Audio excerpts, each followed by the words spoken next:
I'll be taking seat with you today. 2 slides, so for you to focus better on what he has to share. So please welcome Khun Jarungsak Pusin, reporting PJ. So I'll just let him introduce himself about where he works and where he's working now. Alright, good evening everyone. My name is Jay. I'm so glad that I see a lot of international faces today. So just a little bit about myself. I worked in so many industries before. I was in logistics, I was in banking, I was with skincare, a local skincare manufacturer in Thailand called New Day Dream, the grass Snow White. I believe that the local guys will know this. And right now I'm working for Better Vision or in Thai Hongwen. So I'm pretty sure that the local guys will know this as well. So today I will share my experience about the funding alternatives. It's the part whereby when I was with New Day Dream, it coincided with the time when they went IPO. So I will share with you drawbacks, the pros and cons of IPO. I hope that there will be a lot of discussion today. Some of the examples will be related to Thai companies, but I will try to explain to the international guys what they are. So first of all, why don't we just start from saying that, okay, for example, you have 3 companies here. Classic. I don't think anybody knows this company at all. Yeah, I don't expect you guys to know. It's a startup. So for example, you have your own startup, early stage startup. What will be your source of funding? You start your own company, one year. Sorry? From angel. Angel investors? Anybody else? Do you understand what angel investor is? Anything else? Sorry? Money. Your own money, yes, of course. Your own savings. Family trust. Sorry? Family trust. Do you think that family trust will invest in early stage company? If it's possible. Okay. Yeah, anything else you can think of?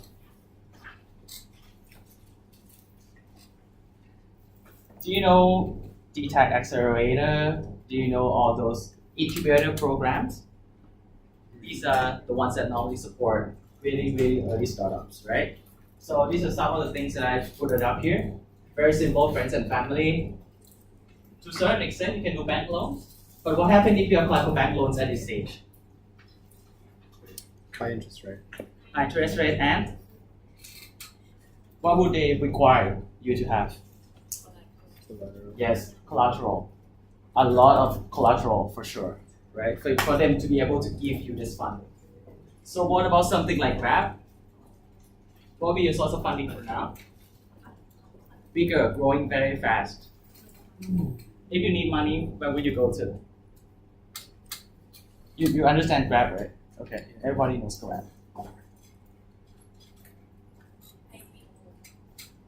Do you think they plan for IPO anytime soon?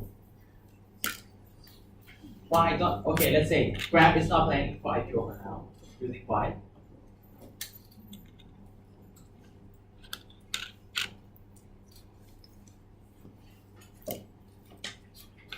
Do you think that Grab is making money? It's profitable? No, right? Normally, not all the time. Normally, companies won't go IPO unless they are profitable. Can you think of any example whereby the company is still making a huge loss, but that company is listed in the stock market? A very famous company. Twitter doesn't make any money. Yeah, maybe Twitter, but I have another one in mind. Has been in the news quite some time. Snap. Okay, I'll just tell you. It's Tesla. Right? You see that? They're making loss. All they have to do is just to deliver products on time and the stock went up. It's like maybe some of the Twitter and some other tech companies as well that they listed, they don't make money, but stock kept going up. Okay, let's see. So you can still do bank loan, interest rate may be lower. Anybody knows about private equity fund? Do you know what it is? Private equity fund? It's a fund whereby there's so many types of PE fund around, but basically they are institutional investors. They pull money from institutional investors, and they invest in, normally they would invest in companies before IPO. And what they do is that they try to accelerate growth, make the numbers look nice, and they exit by list that company in the stock market. Right? This is another source of funding that you can think of. And yes, definitely IPO is one of the reasons. But I already explained to you most of the times that people will try to wait until they make enough money, make sure that the numbers are nice, so that they can sell the company at good prices. And then what about SCG? Okay, for international folks, SCG is a huge conglomerate in Thailand. Imagine someone like Chevron or very huge company IBM. So at the maturity stage, if you need money, where would you go to?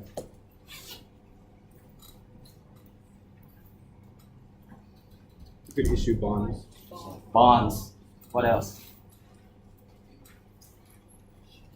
Your own operations.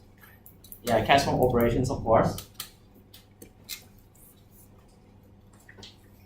Okay, so basically it's corporate bonds. Right offerings is issue at shares to existing shareholders. That's also possible, and bank loan. And this is a time whereby your bank loan interest rate should be very low already because this is so huge. And most of the time you can just tell them, I won't give you any collateral at all. And you can still get a very cheap loan. But most of the time then these companies still go for its own bond issuance because sometimes it can be even cheaper. I think we have slides to talk about it later. Okay, so let's go back to early stage. Bank loan and VC. VC is some sort of angel investors, like early stage investors. So what do you think is the pros and cons of bank loan? Some of you already talked about it. Just anything else? Of course, bank loan is high. The rate will be higher. They will require collateral. But can you think of some of the pros and cons if you choose to use bank loans in a very early stage? No need to share stocks. No need to issue stocks. You still keep your ownership. Yeah. That's right. You don't have any problem of dilution. Right? Anything else? Any pros or cons? Somebody talked about cons already. Any pros that you can think of for bank loan?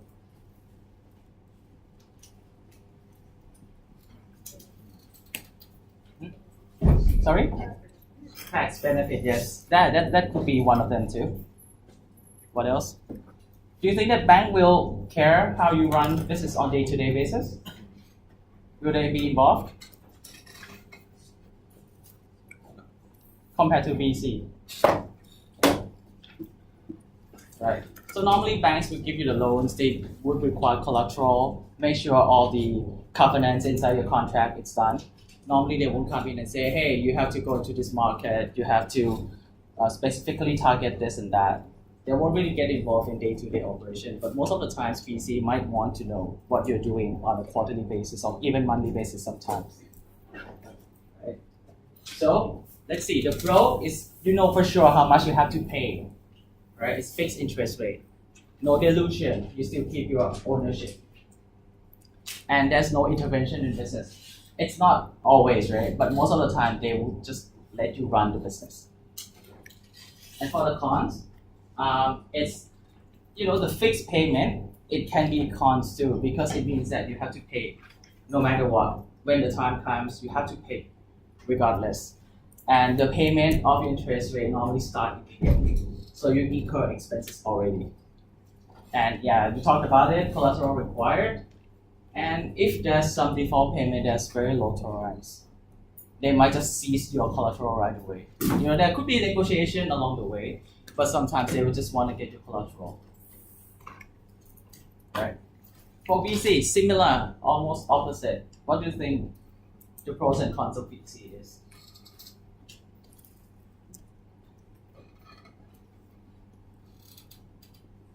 Yeah, I'll just quickly summarize for you then because it's pretty much the opposite, right?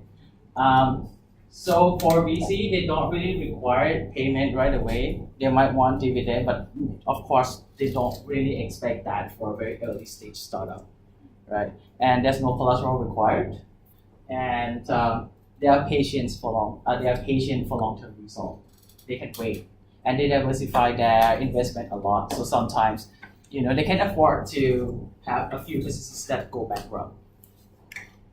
So the cons is dilution, and you actually sell your shares as the lowest valuation possible, right? Because it's very early stage, and you want to sell shares to someone, definitely they want a lot of discount. And shareholder agreements, most of the time they want to have board seat, so they will be involved in your business operation for sure. Alright. Okay, now we talk about the good things, and if you were to choose between bank loan and corporate bond, which one will you choose? How will you decide? You're just so huge. Now we get back to a maturity stage. You are such a huge company, and then now you have to decide the source of funding between bank loan and bond. What are the factors that will be involved in your decision making? So how long? Yes.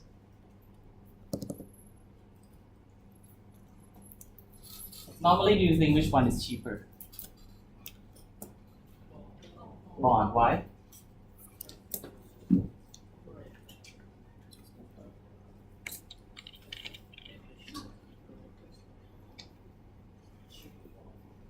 Yeah, so basically there's no real guide, right? So they'll just sell it directly to to the investors directly, right? Anything else that you have to think of? Bank loan usually have credit limit for one company. Yes, that's right. Yeah, so right, banks, they by law and regulations, they're not supposed to lend to one huge customer on their own. There will be some fixed percentage that you have to follow. It's under regulation. So for example, even if SCG or PTT has such great relationship with SCB, for example, and they want to loan so much, very cheap rate, but they cannot do that, right? Okay, let's see what we have. So policy rate, do you think now it's a rising interest rate environment or rising, right? So if the interest rate is rising, what do you want to do?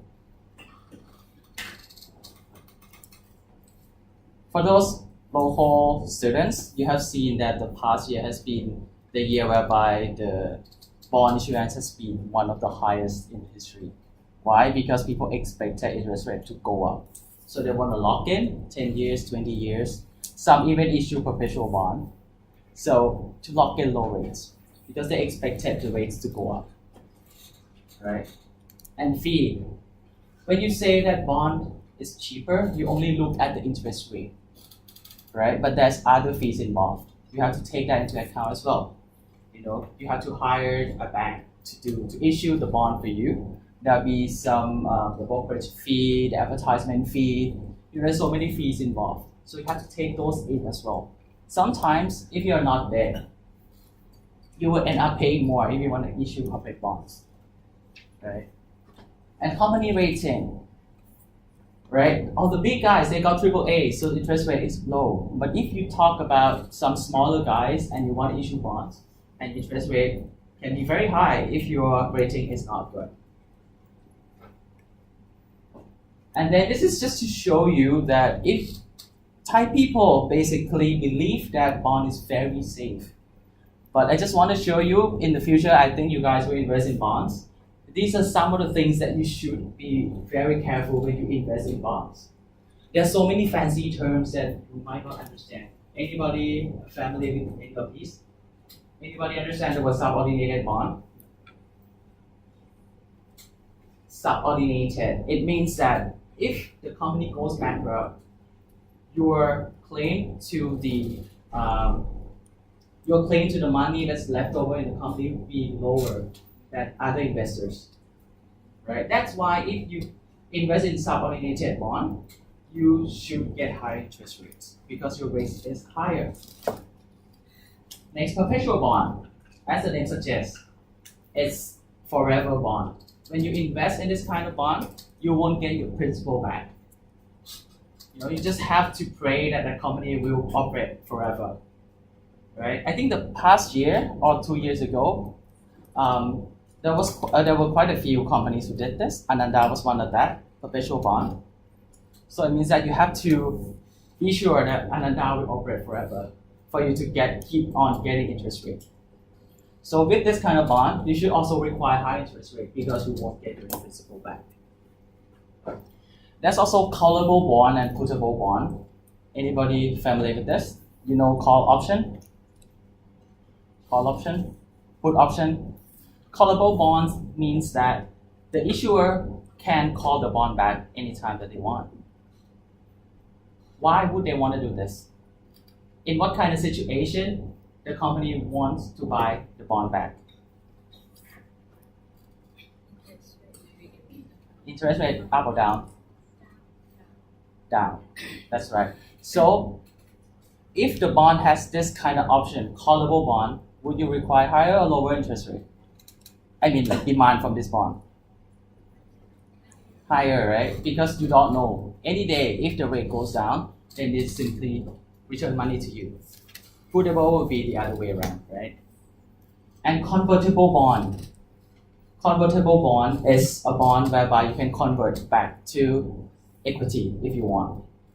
So it's very common in other countries. In Thailand, there's not so many. But there's one has been quite popular the past few years, and I want to point it out because a lot of investors invest in this without knowing exactly what it was. It was called COCO, Contingent Convertible Bonds, issued by banks, Thai banks in Thailand. What it means is that you invest in this, if the bank goes bankrupt, your bond will be converted into equity. So this is this is much more risky than a typical bond, and investors do not understand this. And Kasikorn Bank at that time paid just 4% for this kind of bond. And you imagine if the bank goes bankrupt, your principal will be all gone. So just to show you that bonds is not always safe, you have to really read into details what it means, what kind of options embedded into these bonds, what it means, right? Those people who sell to you have to be able to explain. So make sure that you understand all terms and clauses. Normally they will use all these fancy words into this. Okay. Now what we will talk more is about the IPO. So those are some of the alternative fundings that I shared with you so that you have an idea. But what we talk more today is about IPO. Why would we want to go for IPO? And if you choose to go for IPO, what will be the consequences? So I want it to be more interactive, so you can go to this website. I have a few questions along the way, so you can vote. This is a voting website. So please go here, and let's try this first question. If you own a very successful company, would you want to go for IPO? I'll just go back first. You got all this?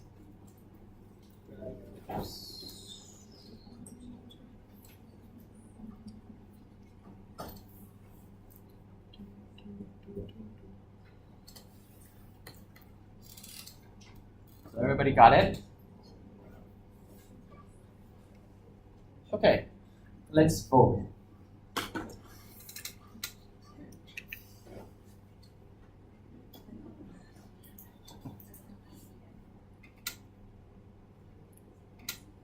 Yeah, I'm glad that I see you guys make decision all by yourselves, right? Some of the classes where they will just ask their friends what your answer is. So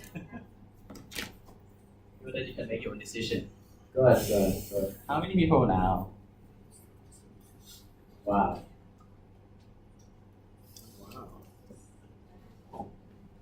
Oh, Awesome. So everybody got already entered the answer? Shows your answer? Alright. Yeah, it's very typical to find this kind of answer.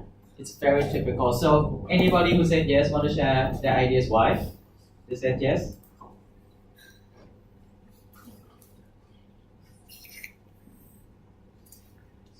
It's okay. Just now you answered a lot of questions and now. Okay, yes. So in terms of financial successful meaning, maybe if it means financial success free, we can show the result of the company. then can get the trust from the investors, then can scale up more than we operate by ourselves. Yes. This is a very, very common answer. A lot of people associate IPO with success. Now, later on, we're going to discuss whether it's true or not. Okay? But this is really a common answer. Anybody answered no? Why? Yes? Anybody want to share the reason? He pointed at you, so you can point him back. If I'm successful, I shouldn't need to get sources of funding from an IPO. I could be able to get it elsewhere. And if I list on the stock exchange, then I would have to give up a lot of information, which could be costly, and maybe open it up to my competitors to find out what I'm doing. So everybody get that? Right? What you have to give up when getting to an IPO is you have to give up information to your competitors, the way you make decisions. There'll be a lot of things involved. We will discuss that too today. Okay?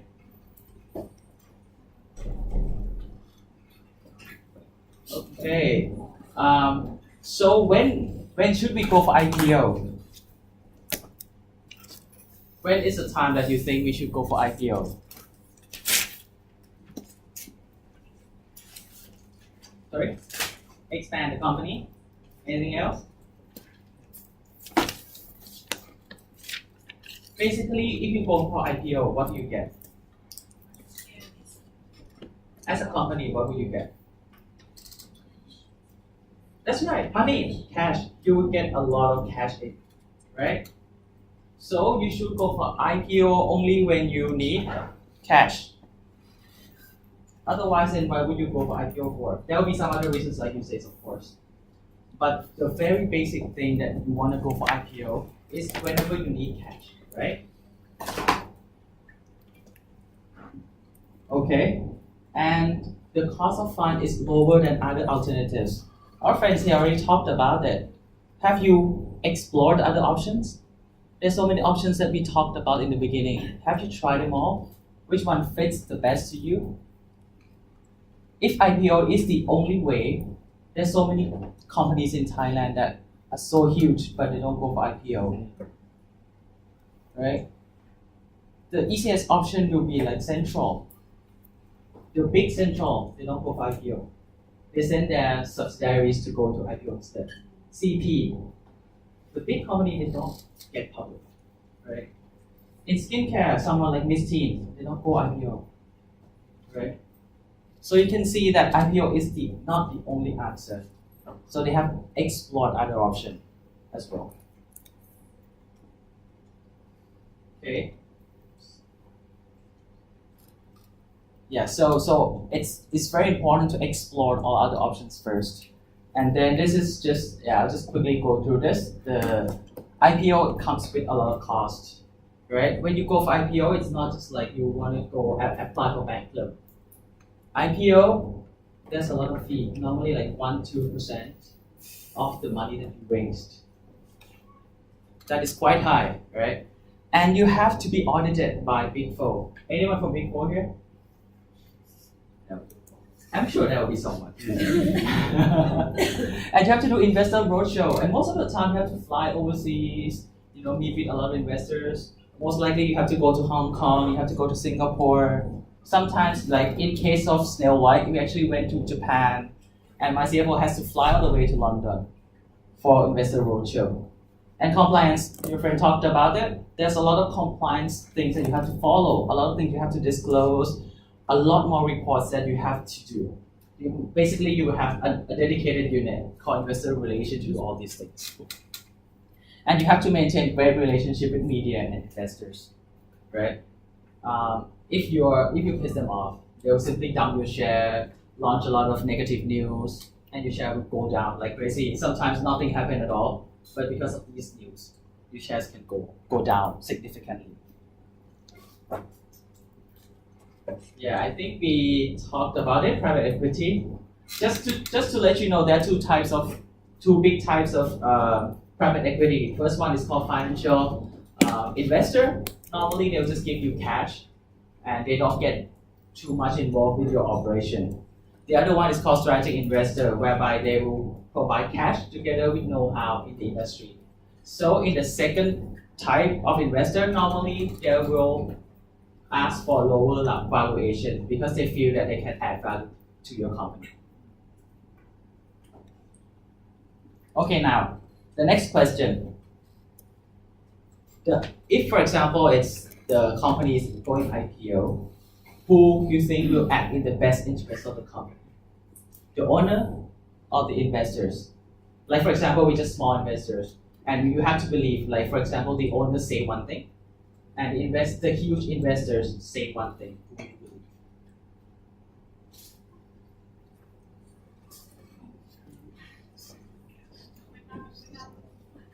Who will act in the best interest of the company?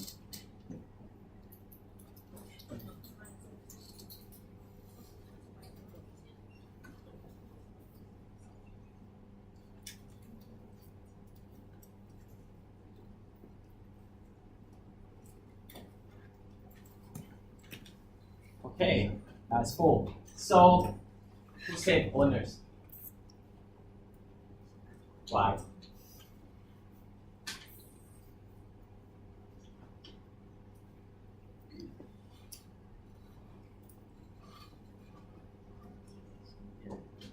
%, say owner. There must be someone here, right? Cannot be no one. Otherwise, I'll be scared. Yeah, just share. I mean, like, you learn from sharing. Oh, yeah. So your friends will say owners, right? So actually, it's surprising to see that this class, the majority said investors. Most of the time, they will say owners. And normally they will think that owners will be the one acting in the best interest of the company. So those answering investors, any ideas why? Yes? Because like they put money into the company, so they actually like wanted to like make profit. So, That's so true, they but make owners it back. even more money in there, right? But well, sometimes they just want like people to invest into the company so they can sell like the whole company to other. So they expect. I think your friend got a point here, right? So what is the best way that the owners will make money? Here is it. Yes. Yeah, we'll talk about it after this.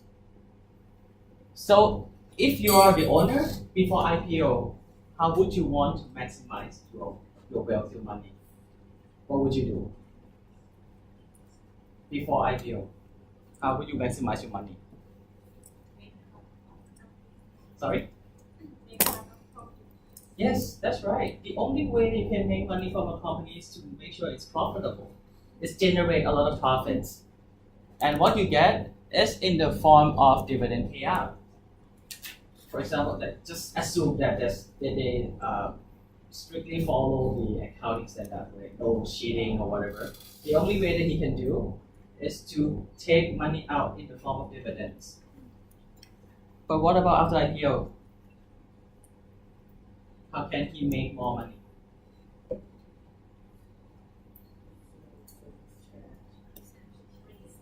How? Actually, he sell his own share. How can he make sure that his share will be more valuable?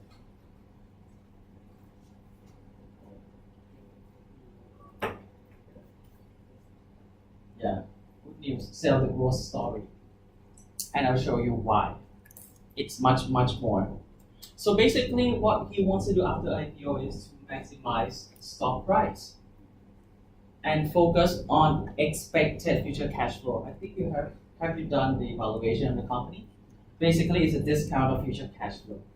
So if you can promise people that your future cash flow will be higher, so basically it translates to higher stock price, right? So now I will show you the power of PE ratios. And everybody knows what PE ratio is, right? PE ratio is the share price divided by earning per shares. Right? Okay. So PE ratios. What normally investors use PE ratios for? I'm sure you guys invest in stocks, right? And you have seen the terms PE so many times. It's the most commonly used ratios in stock market here. Yes? Yeah, how many years that you get your money back? So if the PE ratio is 20 and the other company is 10, what does the ratio imply?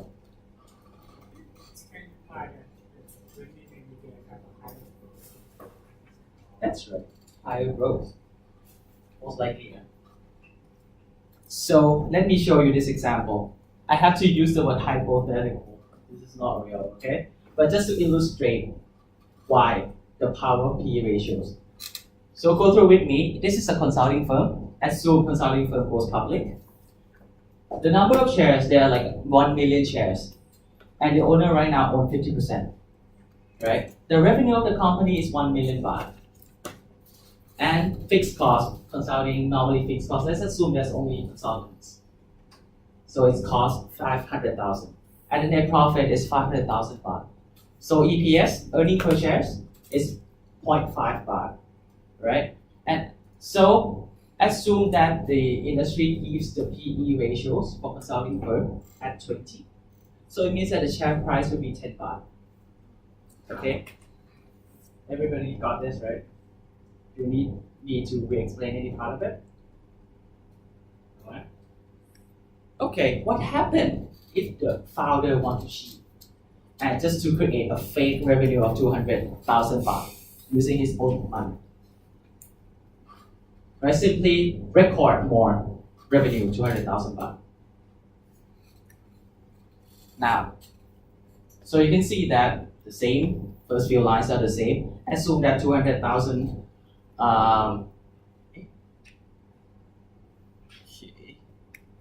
okay, now you got it right. So let's assume that the fixed cost is the same because consulting fee is all about consultants, right? You hire the same number of consultants, your fixed cost is the same. But right now your net profit is 700,000 baht. Now your earning per share is 0.7. Assume the same PE ratio, and now your stock is worth what? 14 baht. You invest 200,000, and how much you get back? 2 million. Just to show you how you can maximize your wealth. You don't really have to care the profit that you make. You can even fake it to make sure that your share price can go even higher. Sometimes if you can grow your profit from 500,000 to 700,000, you can even talk about future growth. Your PE can go even higher, and the money that you get back can be even more than 2 million baht. Okay. So just to show you that this is a very, very basic example to show you how the owner can manipulate stock price by selling future growth story. And because of the PE ratio, his return will be much, much higher. And you can see that stocks in Thailand, PE is not 20. It's about 40, 50, sometimes can be even 80 or 100, right?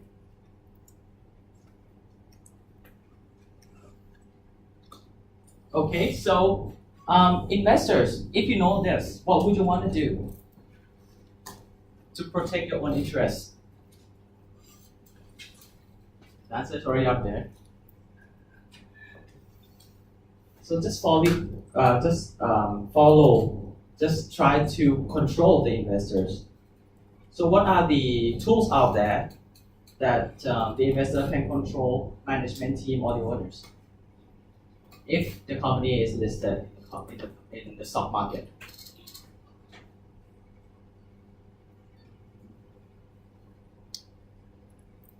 What kind of report they have to submit to the SEC of Thailand?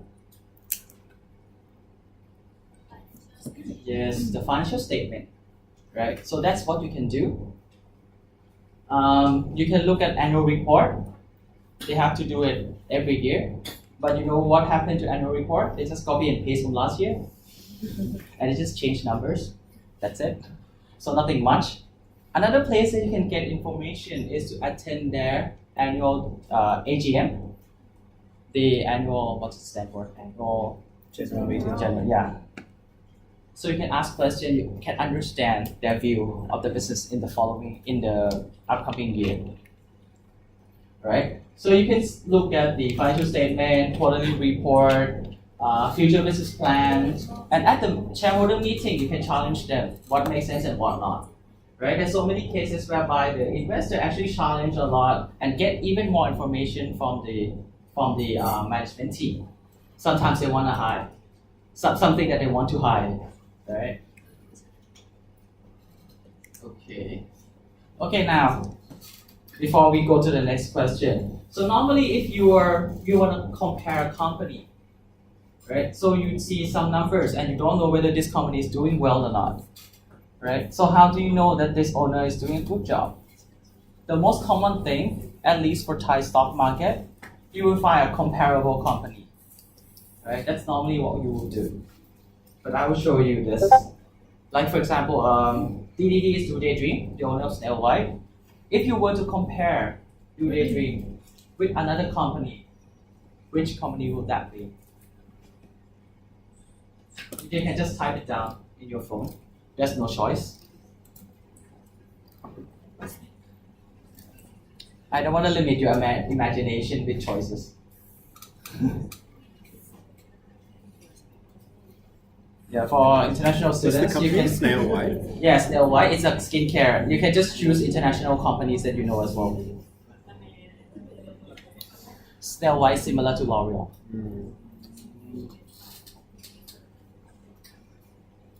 No response. Is that tough?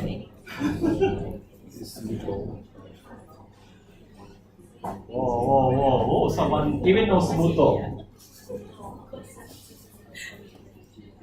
I should fit in there.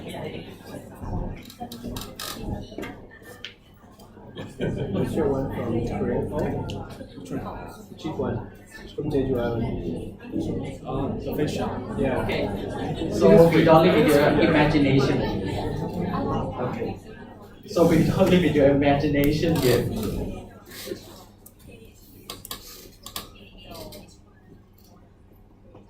So you all got your answers? Perfect.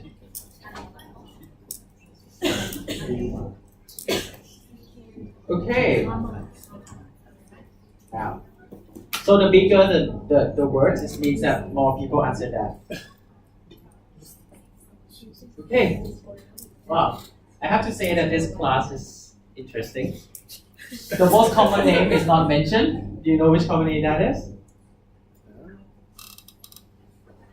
That is for real that people out there will compare DDD with. Just make sure that you don't have that, otherwise I will be like. And that is beauty.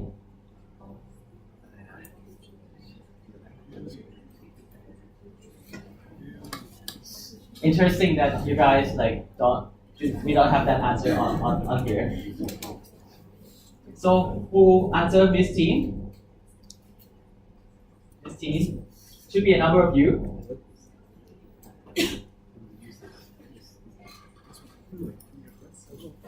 Yeah, just share. Like why did you say Miss Teen?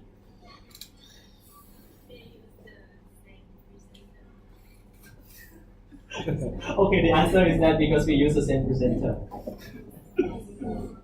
Anybody else that answer Miss T? Yes? Various brands of them. Okay, multiple brands under Miss T. Okay, someone else like Innisfree. Who said Innisfree? Who said Innisfree? I did. Yes, why? Oh yeah, you don't. Yeah, Yeah, sorry, no you don't idea. know that. Okay, let's try Korean, something that's else. why. Oriental Princess. Or anybody else that you want to share your reasoning why you pick those companies?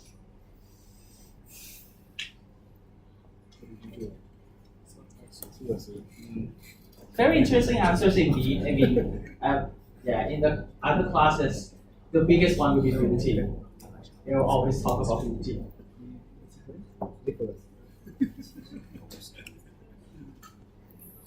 Okay. Yeah, just let's move on, and I'll show you why. Right. So normally, let me tell you. Okay, assume that you guys answer beauty. That is the answer that I expected. And it's the thing. If you read in the if you read in the financial the what you call like the analysts, the bank analysts, normally they want to compare Do They Dream with beauty, but I want to tell you why that is wrong, right? So it's very easy to compare listed. What happened back then? Most of these they are not listed company, the Thai brands there, right? If you want to compare what happened, can you find information? No, they don't have to report that to SEC. So now, even if you can find financial statement from the BBD website, you think that is reliable? You can ask our big four friends. You think that will be reliable as a source of information if that company is not listed? Normally you can do so many things inside that financial statement, right? If you're not a listed company, you don't have to follow procedures. So normally people would not really believe in that. So for the sake of convenience, people would just compare this with another listed, supposedly similar company. Beauty sells beauty products, Snail White sells skincare. Very similar. What's wrong?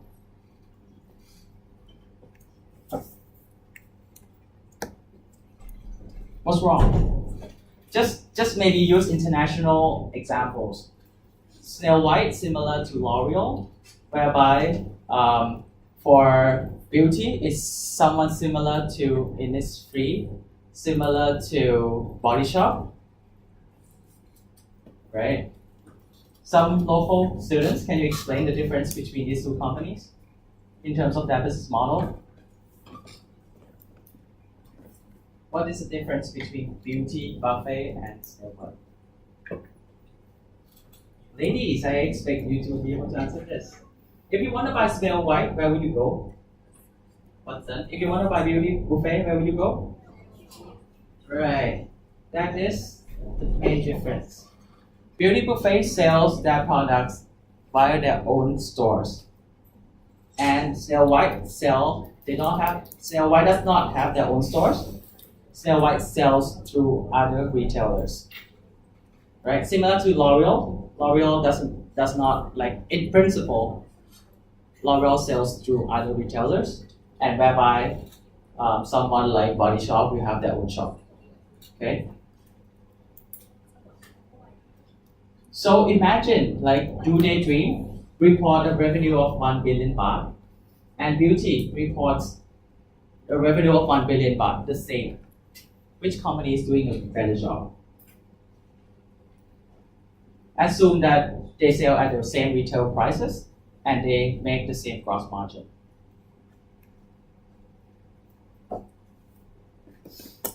Now you can think.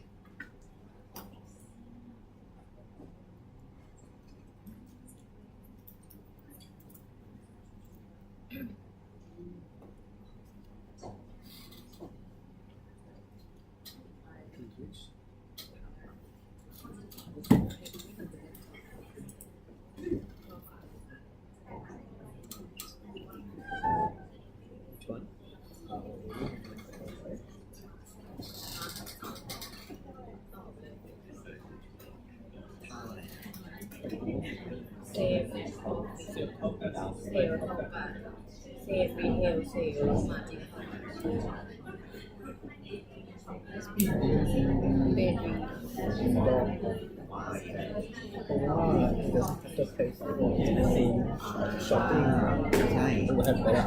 Okay, interesting. A lot of you say DVD. Anyone want to share why? I think it's because of the asset turnover as they have their own shop, so comparing the same money. Okay. Anyone voted for Beauty Buffet? There must be someone.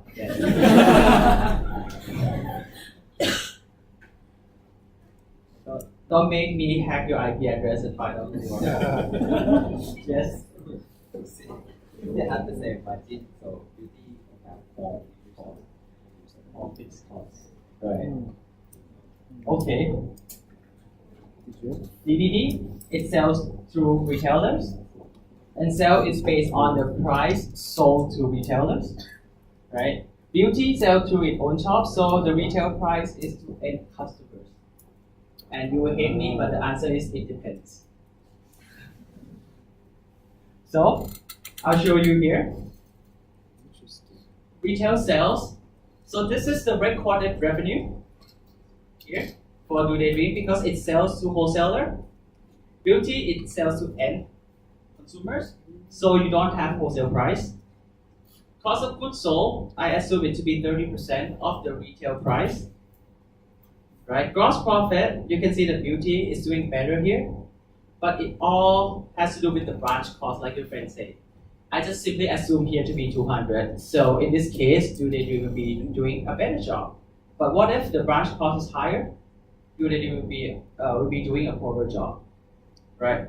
So the answer is really depends because you are comparing apple to orange here. It's not the same type of business model. So what I'm trying to illustrate here is that you are comparing two supposedly similar company, but they have completely different business model.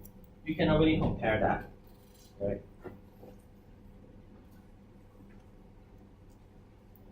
Okay, so if you compare again, now you understand the difference between these two companies. Now let's go more into some other ratios. Normally, like the analysts, they love comparing ratios, right? So let's try gross profit. Which one will be higher? You already saw it back there, right? Yep.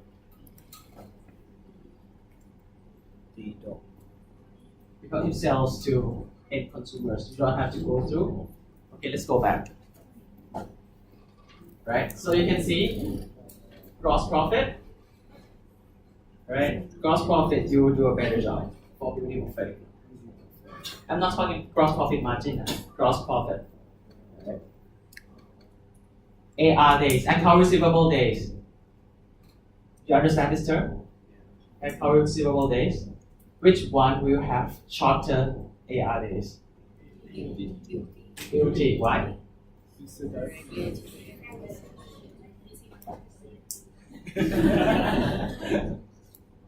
Yes.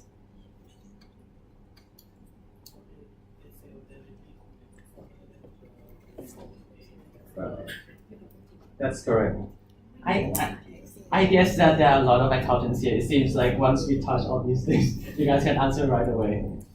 Good job. Inventory days. Who will have higher inventory days? Why?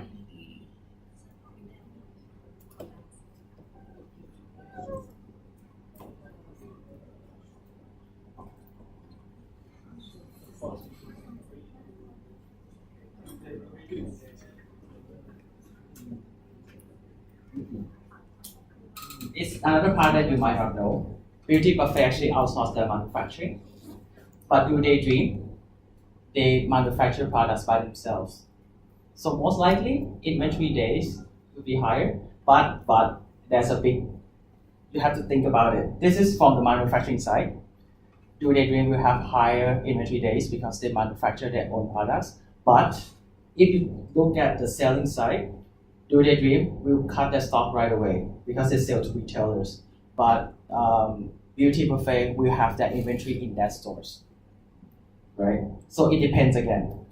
But I mean, I feel that the manufacturing part will play a bigger role because most of the time inventory will sit in the factory longer period of time. But you know, the actual calculation might be different. So you have to take these two into account. So profit margin, who will do a better job? In principle, I'm not talking about the real numbers. Like in principle, the business model, which one should have a better profit margin?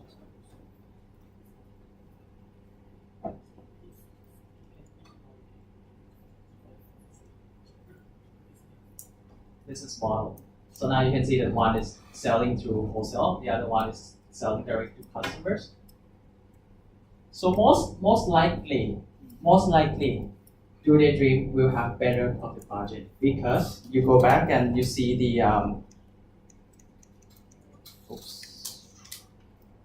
denominator is lower, right? So you sell to wholesale and you generate more profit. In this case, most likely But like your friend says, there's still many other costs involved. But just in principle, so you understand that why we cannot compare these two companies.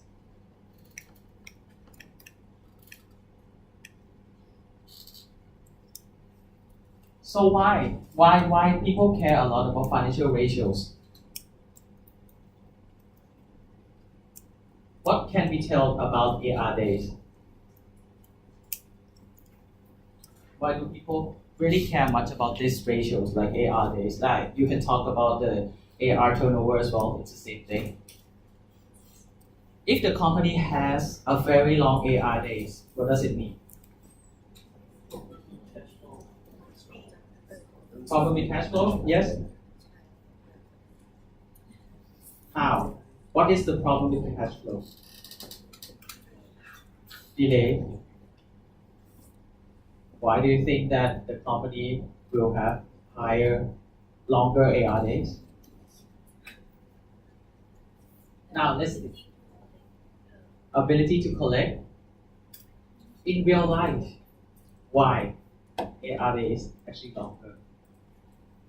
If you are the owner and you want to manipulate your earnings, this is the very first place that you can see that something is going on.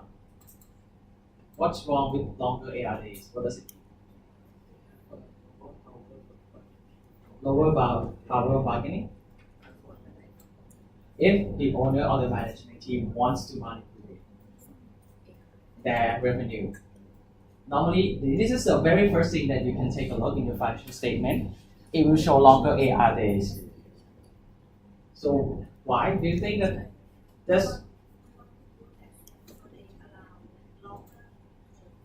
that's right. This is called channel stuffing. Very simple. Now, there's no sales. And I talked to wholesaler and they said, okay, I give you longer credit term. Can you take my products? You will need it next month anyway. Why don't you just take it now? Previously, I gave you 60 days. Now I give you 90 days.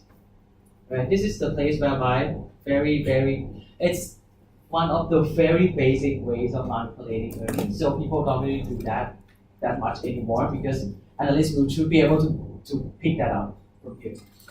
All right. Net profit margin. Net profit margin. So if the company has lower net profit margin, what does it mean? What is going on?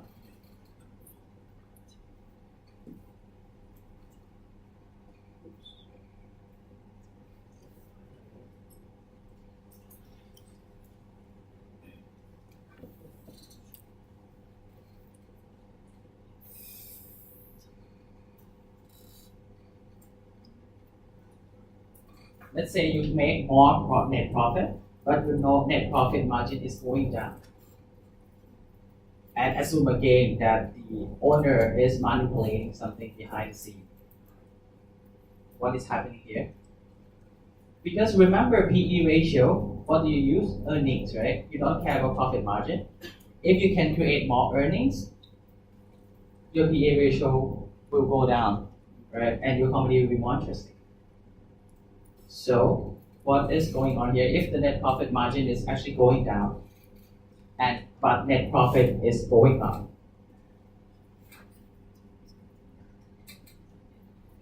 very simple. What I will do is that instead of giving more credit terms, I tell you, okay, I give you 20% more discount. Can you take my product down? And this, you get more profit, more net profit, but your net profit margin is actually going down. Okay. So this is giving discounts to existing wholesalers, or if in case of beauty, what you can do is that you create maybe 50% off, buy one get one free, to your customers, so you can generate more net profit, but it will reflect in your net profit margin. Okay. So these are some of the numbers that you can take a look at when you look into financial statement. Right? You can challenge your management why these things are happening. But we talk about it later too, that this does not always mean that it will be bad. But you need to understand the change in business, why these numbers are going down. Right? And before IPO, if you are just get money from the friends and family, if there's something like this, AR days going longer, you simply give them a call, like what's wrong? And they might have some good explanation, and that is done. But after IPO, you think you can do that? No. So you have to wait until quarterly report comes out.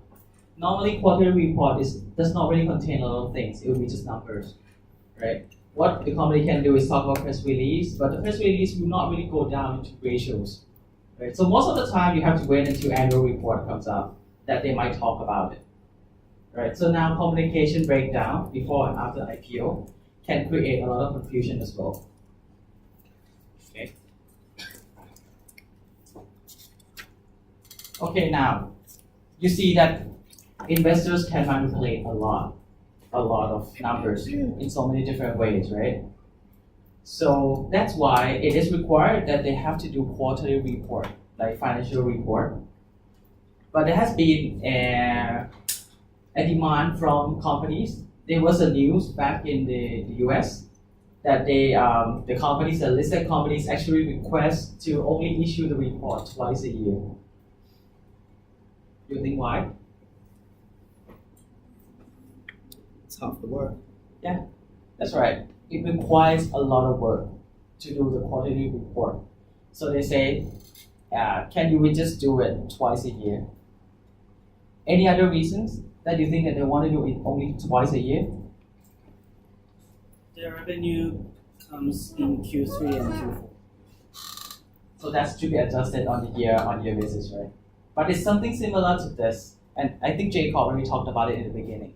They try to hold information. They don't want to publicize too early, right? If it's quarterly report, definitely your computer will look into your financial statement and know that you're doing something earlier than it's supposed to be. So by asking to issue the report only twice a year, they can still keep some projects confidential, right? So that's what they're trying to do. But on the other hand, investors will say, no way, I still want to do this. Quarterly report, you can still do a lot of fraud about it, so I won't let you to go to an issue report twice a year, right? Yeah, we talk about it.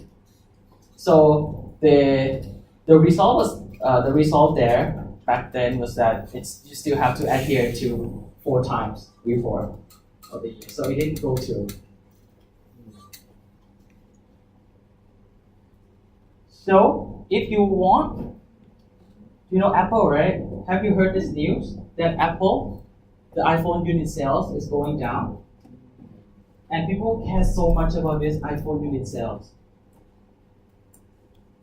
So what did Apple do?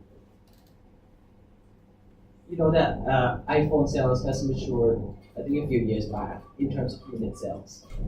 So they are not doing a good job anymore in terms of unit sales. They're trying to diversify into selling services, selling more expensive iPhone. So in financial statement, what do they do? Have you heard this news? It came out last year. Sorry?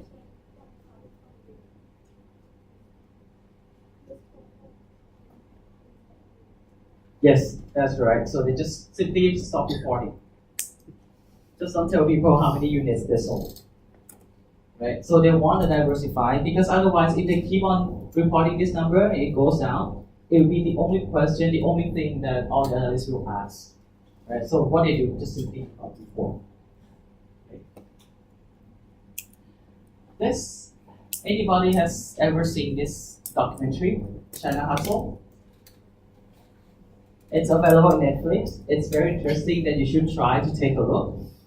Let me briefly tell you what it was about.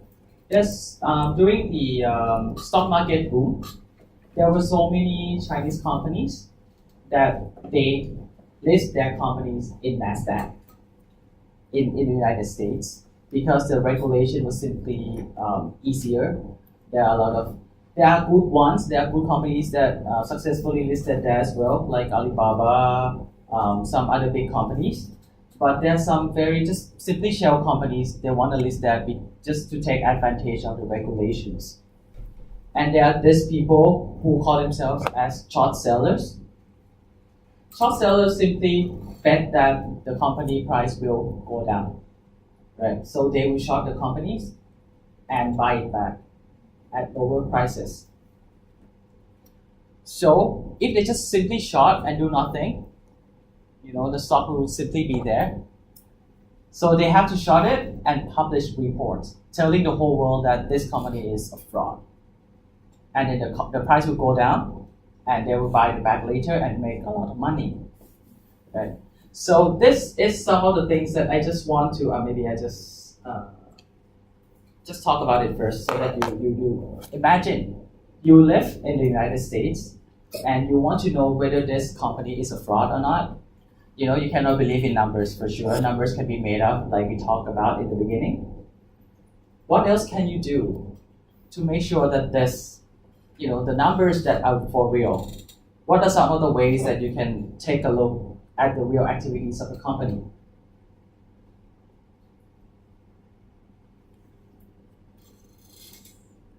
I think you saw the answers already.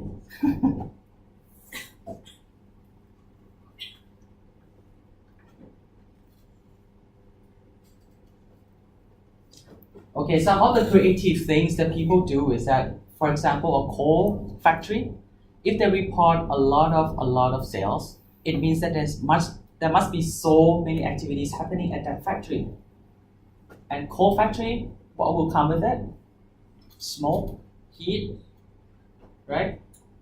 So this company can be very creative and just simply take a look at the satellite and see whether there's any activities going on at all at this factory. And what they found out was that there's simply nothing going on at all. And so they realized that this company is a fraud. And they just shorted, published the report, and the stock went down. Another way that I really recommend you to take a look at this documentary. It's very fun to watch on how creative they can be when it comes to short selling. Another one is that they sent a guy simply to stand in front of the factory. And they did the math. If the sales is supposed to be that high, it means that there must be at least, say, 100 trucks coming in and out of the company to deliver goods. And the guys will sit there in front of the factory and count. It turns out only three trucks getting in and out. So it means that there's no activities at all, and the company is a fraud. And the last example I want to give you is very, very creative. They say that, okay, if the company can do these many activities, it means that they must have, let's say, 5,000 employees. And the guy who just visited the factory and he was not allowed to get inside. So what he did was that he claimed himself to be an orange juice salesperson. And what he asked the guard was that, the security guard, okay, I'm here just to give away free samples of my orange juice. How many people are inside so that I can prepare accordingly? And the answer was like 20 or 30. So now they know this is another fraud company. Right? So you can be very, very creative when it comes to trying to check it. Very simple, like in Thailand, one of the basic things that you can do, if, for example, the skincare company say that they're doing well, what you can do, for ladies, what do you think you can do if the skincare, like for example, Snail White, let's make it simple, say that Snail White is doing so great, what you can do to check whether it's for real?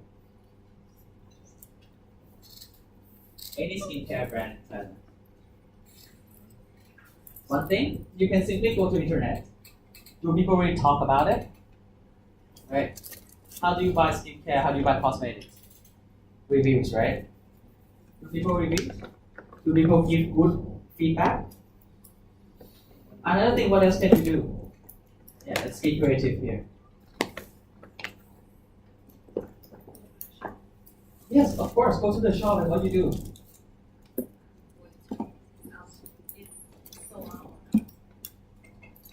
Very easy.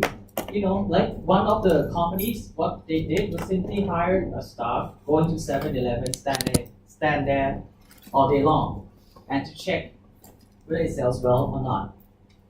Another easier way is simply to talk to the cashier at 7-Eleven. Does the product sell? And I'm not sure whether you know, 7-Eleven has a code on the product that it sells well. Inside that, the T1, T2, T3, and T4. Another way, very easy, you can go there and take a look which T it is. If it doesn't even get a T, it means that it doesn't sell. Right? There's so many on-ground searching, so just do not really rely on numbers because numbers can be easily manipulated. Right? Take a look at the real demand and you know. Okay. Yeah, and then now we talk a lot that people can manipulate numbers. So normally investor will take a very tight control over, and whatever they promise to deliver, they will put a lot of pressure into it. You have to deliver what you promised. You have to deliver this and that. And this is the thing that happened last year, the Toshiba case. Management was under a huge pressure to deliver the results. So what happened?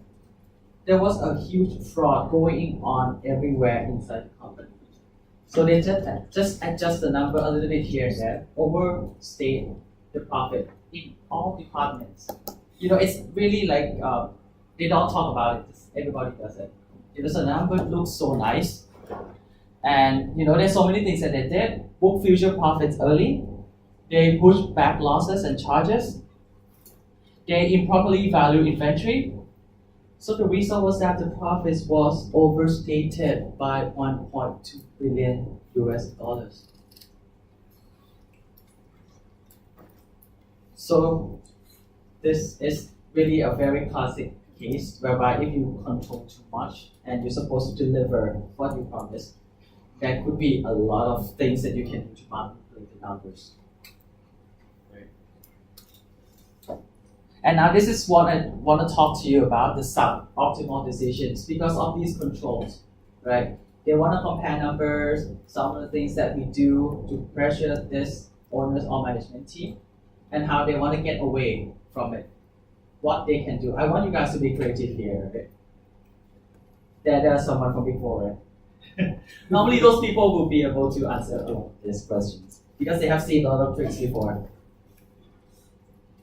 So now, let's come back to AR days again. Now, we talked about it that AR days can be something that investors will take a look a lot. So, this is one we already talked about it, so we can skip. So if you know that investors, they want to see short AR days, let's be creative. Don't talk about selling more, something right. Let's try to do something wrong here. If you want to shorten AR days, what can you do?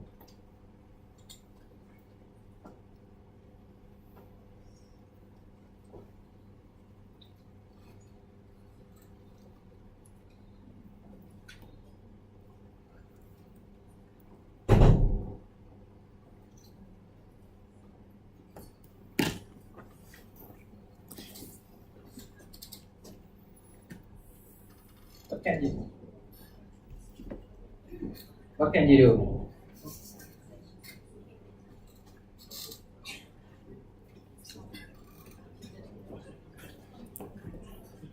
So anyone, what can you do?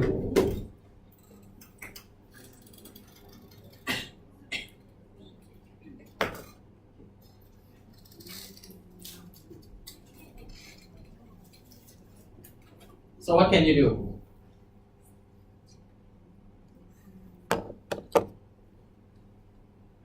Creative ideas that you can think of?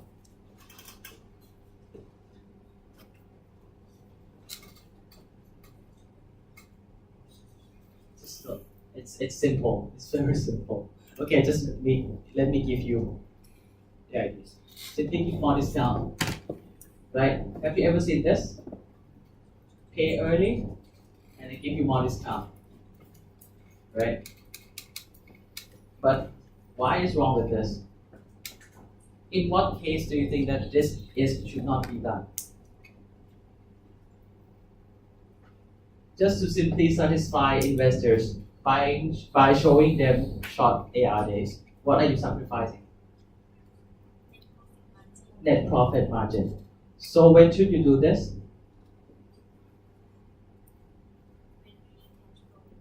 That's right. If your company has so much cash surplus, should you do this? No. And what else? If you can find cheap source of funding, should you do this? No. You have to really think the discount that you give, like 5% in exchange for maybe 10 days earlier that they pay. But this is equivalent to very, very high interest rate. If you can get loans at much cheaper rate, you should not do this at all. Right? So that's why I call this kind of thing suboptimal decision. Another thing is called consignment and outright. Anybody familiar with consignment? No one is in retail? Consignment basically, like for example, Snow White. If we want to sell in Watson, we have to put our products there first without getting money at all. Until it sells out, it will be billed, like that product will be billed back to Watson, and Watson pays us money. So this way, you can do this, right, to manipulate with the numbers as well, by changing from consignment to outright.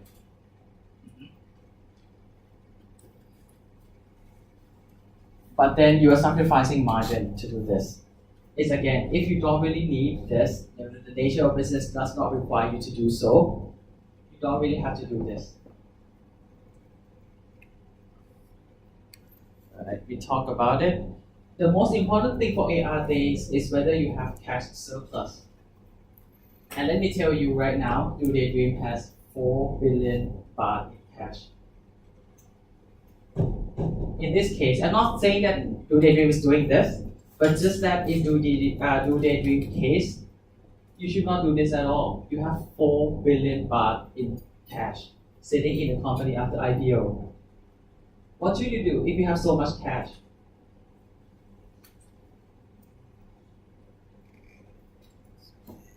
For AR days.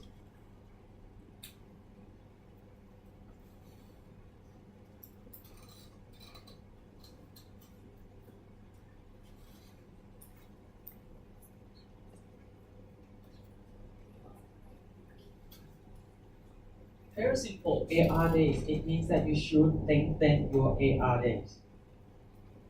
Right? If right now you can invest your cash at 1%, 2%, you might be able to negotiate with your customers saying that, okay, I give you 90%.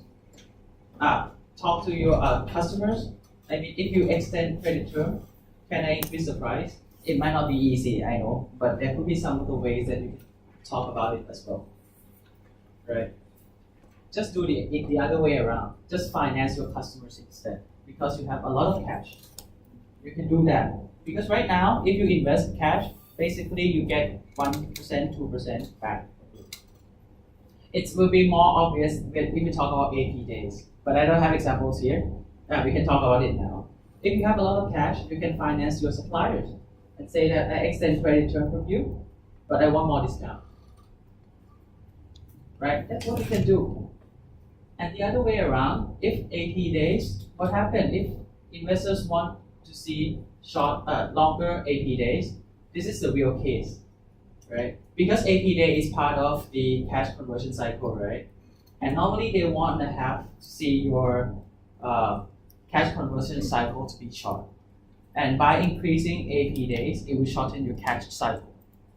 So AP days, what would you do if you want to lengthen your AP days? What would you talk to suppliers? Similar to AR days. Pay later and more. Pay later, but what do you have to sacrifice? You might have to pay more, right? But if you have 4 billion baht cash in your company, should you do that? What you should do is the other way around, right? Just finance your suppliers. Okay, I'll pay you fast. I'll pay you right now, but I want a lot of discount from you. But since investors say, okay, I prefer cash conversion cycle. So what you can do is lengthen AP days, right? So instead of simply asking for something that you commonly want from a company, you have to take a look at their situation as well. If it is a company full of cash, then you should not talk about this. You should ask them how would you wisely invest your cash? How would you maximize your return on this?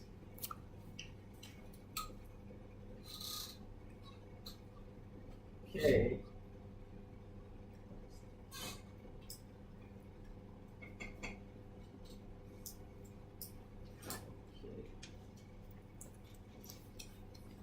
Okay, now we can talk about net profit margin. We talked about it already for net profit margin.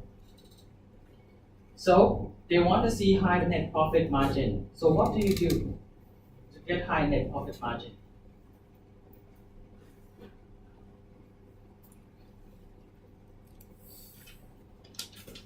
This is another real life example. They want to keep their high profit margin. So if you're the owner, you want to do this, what would you do?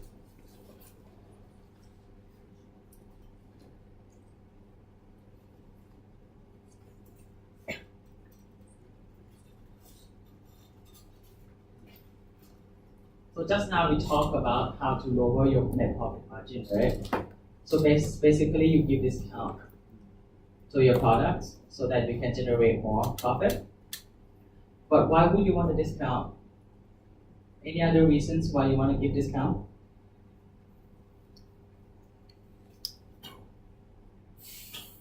It's because of your inventory is old and you cannot sell that anymore. So the basic idea is simply to sell it at discounted price. But if you care so much about net profit margin, you don't do it. You just keep it there. And this is a problem. It's not an optimal decision. I can tell you this is the real discussion of the management team. That's what I heard. Like, it's a real discussion that they really have to debate what they really want. If they give steep discount, they might be able to play inventory. They can save on their warehousing costs, but then they have to sacrifice that with net profit margin.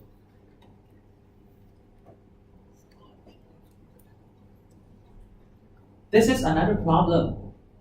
Like in case of Snow White, just use this as example. If they care so much about net profit margin, they will not expand overseas. Why? Why expanding overseas will give you less profit margin?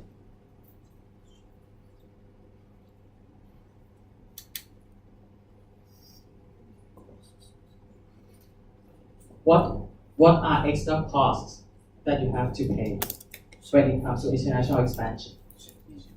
Right. Definitely, assume you can sell at the same wholesale price, you will have more shipping costs, and that will drag down your net profit margin. So if you care so much about this net profit margin, you better not expand anywhere. Just keep on working, selling in Thailand. And that is a suboptimal decision, right? Because sometimes if you expand overseas, you might be able to generate much more profits, but in exchange for lower profit margin.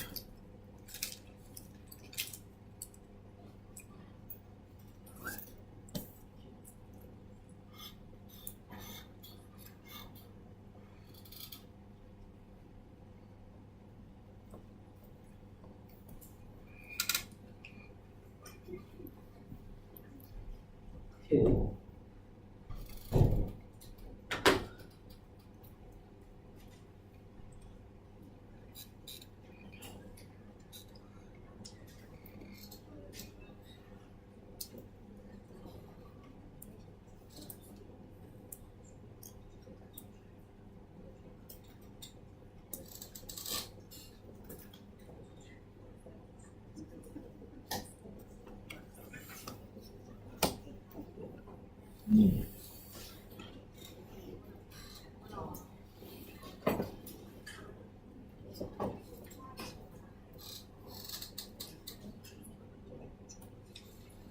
We should play this week. Jewel. Seven Wonders. Oh, shall we play? Still haven't played with my wife. Yeah, we bought the ball. So lazy, right? We have to go for like a trip or something. Oh. I'm glad you play with. What's her name? Just a talking play with? You play with Shizuka? You shouldn't play a game about empires and stuff. Okay, sorry, that's something wrong with the slide. So now I just want to talk about the how you can manipulate net profit margin. This is quite technical, but I want you to see that it's possible to do that. You know, just the same but change a little bit, and you can come up with the way to manipulate your net profit margin. It's called discount and reimbursement. If those people who are familiar with retail space, giving discount is basically you just give discount. Reimbursement, you sell in full price and you promise to reimburse part of the expenses back to you. Okay, so in this case, discount, for example, normal price is 100 baht and you provide upfront 20% discount, which is simply 80 baht that you have to pay. Reimbursement, you say you sell at 100, right? And you promise 20% reimbursement to be paid to you back at the end of the period.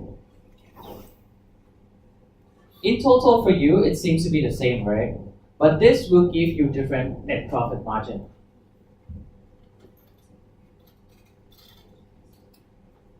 So you can do here, take a look here. On the left hand side is price discount. So your gross sales is 80, right? Assume that your cost of goods sold is 40. In this case, you get net profit margin of 50%. But in the second case for reimbursement, gross sale is 100, reimburse is 20.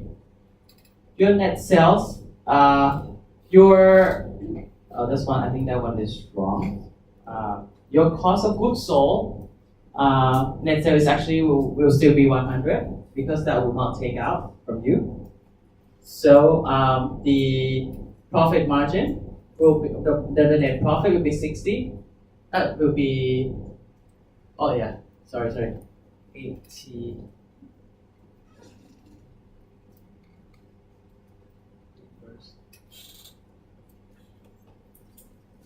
Yeah, I think this Excel is wrong.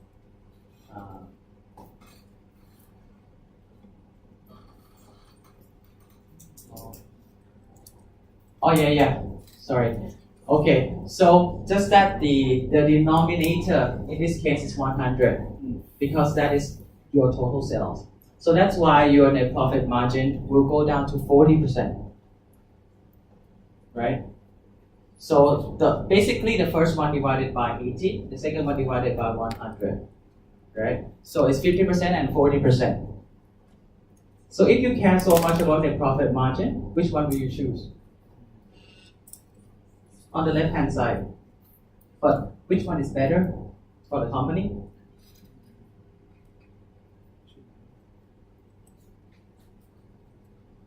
Which one you will get? Which one will be? It really depends, right? So now you look from the point of view as a seller, you would prefer the right hand side. Why? Because you give away, you get money 100 and you reimburse later. So in terms of cash flow, on the right hand side is better. But if you care so much about profit margin, you will end up giving discount right away. Right.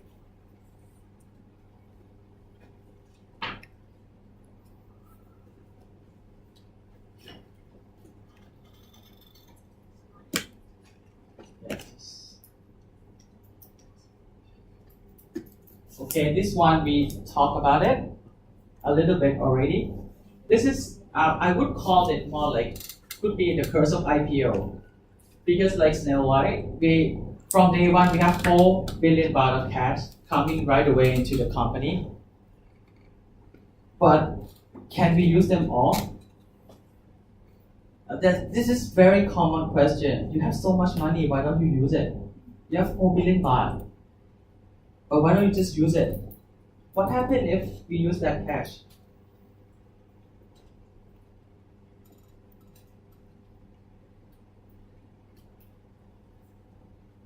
So can you find any line that talk about cash inside profit and loss statement? Nothing will talk about cash there, right? It will appear in your asset under balance sheet. But if you use cash, what will happen in your profit and loss?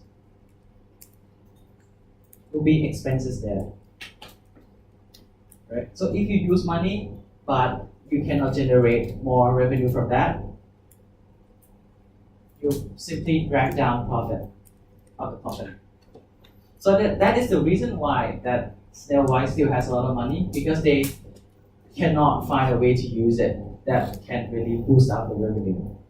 They are quite concerned that on a quarter by quarter basis, like for example, I'll just talk about it now, that for skincare, the most important expenses, the most important thing that will sell your products is marketing. And marketing, anyone from Big Four, can we do it? Can we amortize it? No. If it happens in Q3, it will be all recorded in Q3. And what happened? You know, right? Marketing expenses, like TV ads, it's really expensive. So if you do it a lot, it will drag down your profit in one quarter.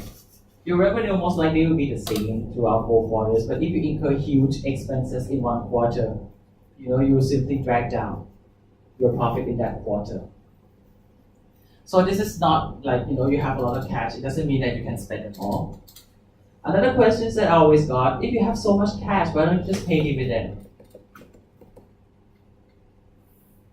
Can I? If the owner have 4 billion baht, can I just pay them all out in dividends?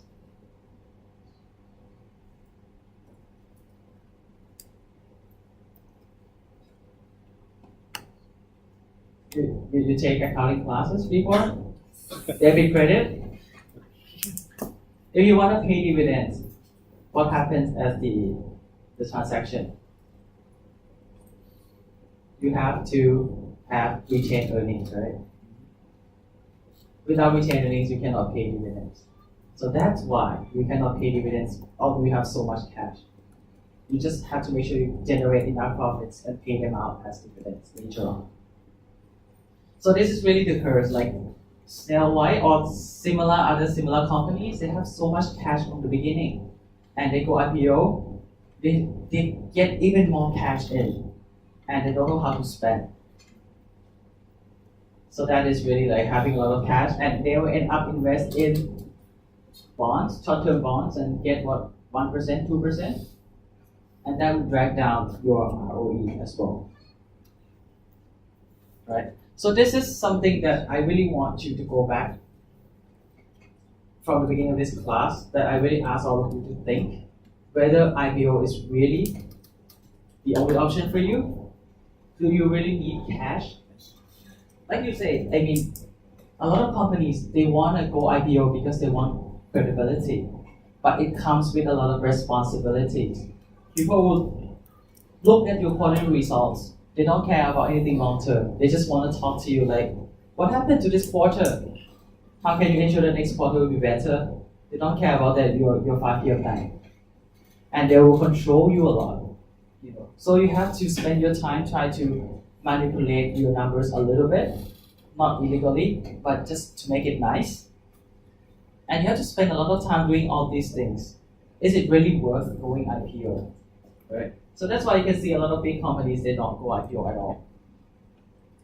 Right? So this is what I want you to think. Well, I'm sure that some of you here may be able to bring your company public someday. So I hope that you think about this before you make that decision for the IPO. there's so many consequences that are coming after the things that you have to go through. Okay, so I think these are all the slides that I prepared for today. But then we can have a break, and once we are back, I hope that we have a very interactive sessions whereby you ask me a lot of questions, and we can discuss more about this topic. Okay, let's take a 15-minute break to show. Come back.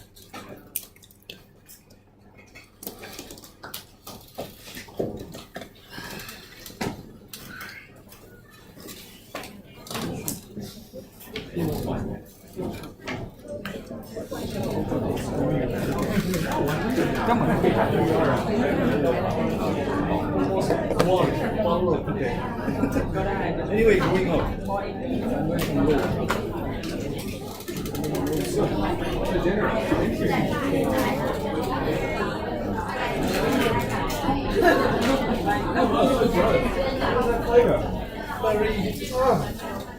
You don't like it? You want? It's okay. Can I have one of this?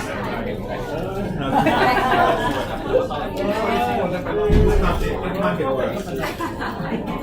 อุ้ยขอโทษโอ้ยคิดถึง คาราขาวผูขาดนะ ก็เรื่อง นักกินแต่ส้มแกนกลิ่นออก เคยดูไอ้นี่บ้านน้องแม่